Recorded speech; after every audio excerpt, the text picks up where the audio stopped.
Khamenei ने मार दिए 1000, ट्रंप के पास खुफिया रिपोर्ट। 28 दिसंबर 2025 से अब तक ईरान में इतना भयानक खून खराबा हो चुका है जिसकी कल्पना दुनिया में किसी ने नहीं की थी। 37 साल से चल रहे ईरान के सुप्रीम लीडर अली खामनेई के शासन को उखाड़ने के लिए अब ईरानी जनता इतनी बागी और उतावली हो जाएगी, शायद इसका अंदाजा ईरान के कट्टर दुश्मन इजराइल और अमेरिका को भी नहीं था। इस वक्त ईरान के सभी 31 प्रांतों में हिंसक प्रदर्शन हो रहे हैं। 190 शहरों में प्रदर्शनकारियों और ईरानी सुरक्षा बलों के बीच सीधी गोलाबारी हो रही है। अमेरिका के राष्ट्रपति ट्रंप ने खुफिया रिपोर्ट के आधार पर दावा किया कि ईरान में IRGC और ईरानी पुलिस की गोलाबारी में 1000 से ज्यादा लोग मारे जा चुके हैं। ट्रंप ने यहां तक दावा किया कि अमेरिका ईरान के ऊपर बहुत बड़ी कार्रवाई करने जा रहा है। ट्रंप ने अपने बयान में यहां तक कहा कि ईरान अमेरिका से बात करने के लिए गिड़गिड़ा रहा है और ट्रंप ने ईरान पर तंज कसते हुए कहा कि लगता है ईरान पिटते पिटते थक चुका है, इसीलिए अमेरिका से बातचीत करना चाहता है। कुल मिलाकर ऐसा लगता है कि ईरान में हालात ईरान के सुप्रीम लीडर अली खामनेई के हाथ से निकलते जा रहे हैं और शायद यही वजह है कि मसीह अलाइनजाद ने तेहरान का एक ऐसा वीडियो दुनिया भर की मीडिया में भेजा जिसमें तेहरान में शुक्रवार के दिन अल रसूल मस्जिद में आग लगा दी गई।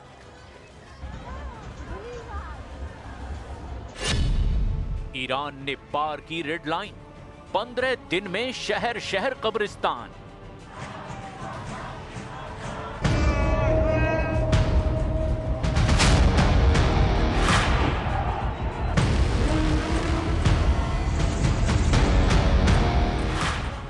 भयंकर आर्थिक संकट, बेतहाशा महंगाई और ईरानी मुद्रा रियाल में ऐतिहासिक गिरावट के मुद्दों से शुरू हुए ईरान में हिंसक प्रदर्शन अब पूरी तरह से 86 साल के ईरानी सुप्रीम लीडर अली खामनेई को हटाने में अड़ गए हैं। 37 साल से ईरान के सुप्रीम लीडर अली खामनेई को समझ नहीं आ रहा कि लाखों की संख्या में उनके कट्टर समर्थक माने जाने वाले ईरानी अब आखिर उनके खून के प्यासे कैसे हो गए।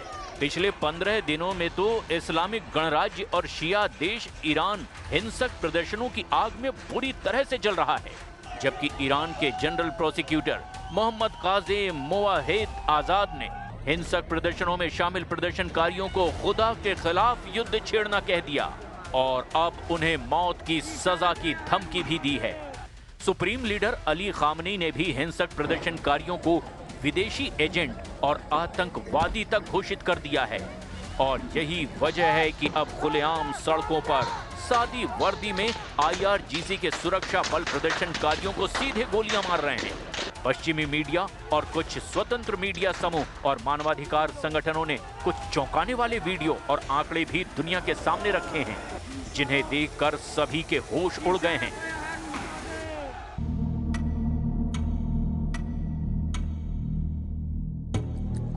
जरा रॉयटर्स पर जारी हुए ईरान की राजधानी तेहरान के इस वीडियो फुटेज को देखिए जिसमें तेहरान के हॉस्पिटल के बाहर मारे गए प्रदर्शनकारियों की लाशें चारों तरफ पड़ी हुई है।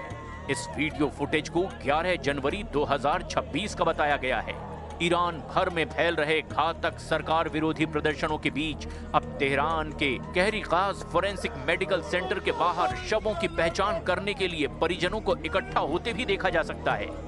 इमारतों, सड़क के लेआउट और अंदरूनी हिस्सों की तस्वीरों के क्षेत्र की फाइल और सैटेलाइट तस्वीरों से मैच कराने पर साफ पता चलता है कि ये तेहरान के कहरीजाक फोरेंसिक मेडिकल सेंटर की तस्वीरें हैं, जहां काले बैग में मारे गए ईरानी प्रदर्शनकारियों की लाशों का अस्पताल के बाहर अंबार लगा हुआ है। हालांकि वीडियो रिकॉर्ड किए जाने की तारीख की स्वतंत्र रूप से पुष्टि नहीं की जा सकती है। ईरान के सरकारी टीवी ने 11 जनवरी 2026 को तेहरान के कोरोनर कार्यालय में जमीन पर पड़े दर्जनों शवों से भरे थैलों का फुटेज भी जारी किया था, जिसमें ईरानी शासन ने दावा किया था कि ये मृतक सशस्त्र आतंकियों द्वारा किए गए हमलों के शिकार हैं। ईरानी सरकार ये कहना चाहती है कि इनकी मौत ईरानी सुरक्षा बलों की कार्रवाई से नहीं हुई, बल्कि ईरान में विदेशी आतंकवादी और एजेंटों ने इन्हें मार दिया।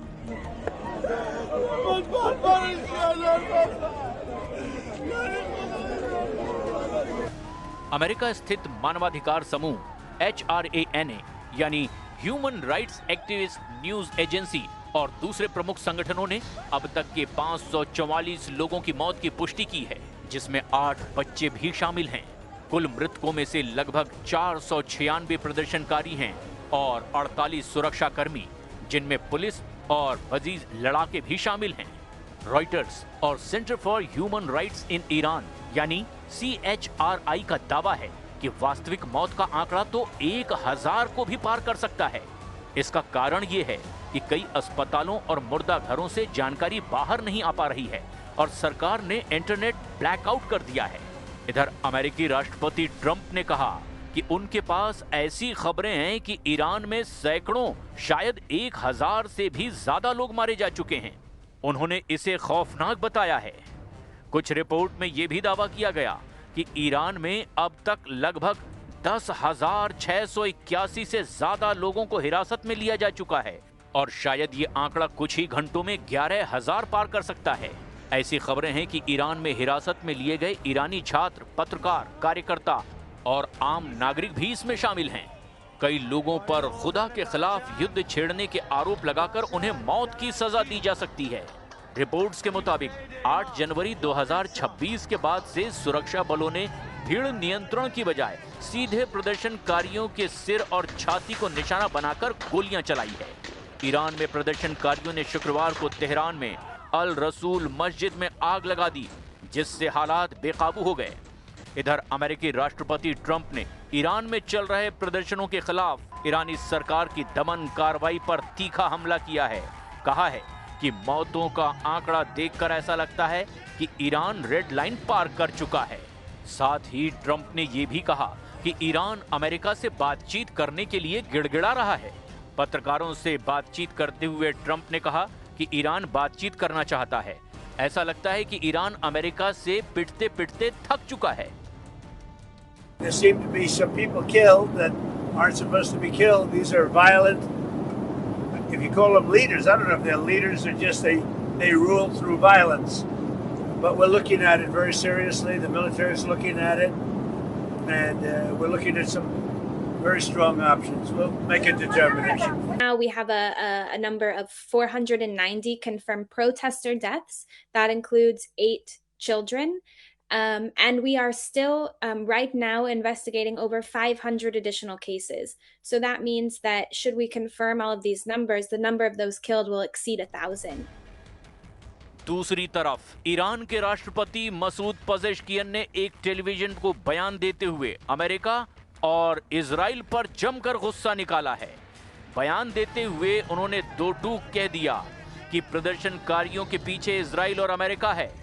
उन्होंने ईरान की मौजूदा स्थिति को लेकर कहा कि कुछ विदेशी लोगों ने राइफलों और मशीन गनों से लोगों की हत्याएं की है और इमारतों को आग के हवाले किया है। पजेश्कियन ने कहा कि अमेरिका और इजराइल दंगाइयों को हिंसा के लिए उकसा रहे हैं। अब देखना यह होगा कि अगले बस 24 से 48 घंटे के भीतर ही इजराइल और अमेरिका ईरान को लेकर क्या बड़े फैसले करते हैं।